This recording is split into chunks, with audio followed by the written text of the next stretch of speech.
There is a subtle, almost invisible line that runs through every relationship, a line that separates what is freely given from what is quietly owed. And most people don't notice it until they begin to feel the difference. Because affection, in its truest form, does not arrive with hesitation. It does not check the clock.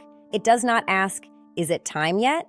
It simply moves. Genuine affection is spontaneous. It looks like a kiss placed on your forehead without announcement, a hand reaching for yours without calculation, a message that says, "I was thinking about you," with no hidden expectation behind it.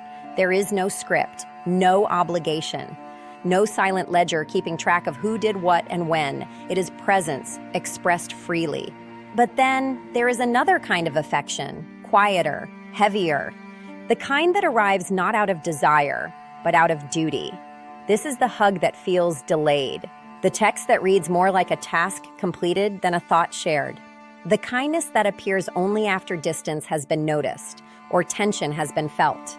It is affection, yes, but it is scheduled, measured, sometimes even negotiated. And while it may look the same on the surface, it does not feel the same.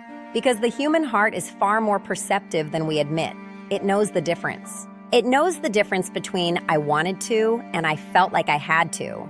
Here's the uncomfortable truth many try to avoid. When someone truly values you, you are not a reminder on their mental checklist. You are a thought that interrupts their day. They reach for you, not because they fear your reaction, not because silence would cause conflict, but because connection to them is not an obligation. It is a desire. And yet, this is where nuance matters, because genuine connection is not effortless. It is intentional. Even the most sincere love requires attention. It requires showing up. On days when energy is low, when life is demanding, when the mind is elsewhere. Effort is not the enemy of authenticity. In fact, it protects it. But there is a difference between effort that flows from care and effort that is driven by pressure. One feels like giving, the other feels like compliance. And then there is another layer few people speak about.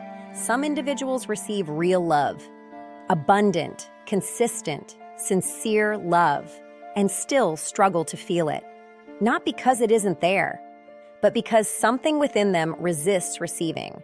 Sometimes the issue is not the absence of affection, but the inability to trust it, to believe it is real, to accept it without questioning. And so even genuine gestures can feel insufficient or suspicious or somehow incomplete.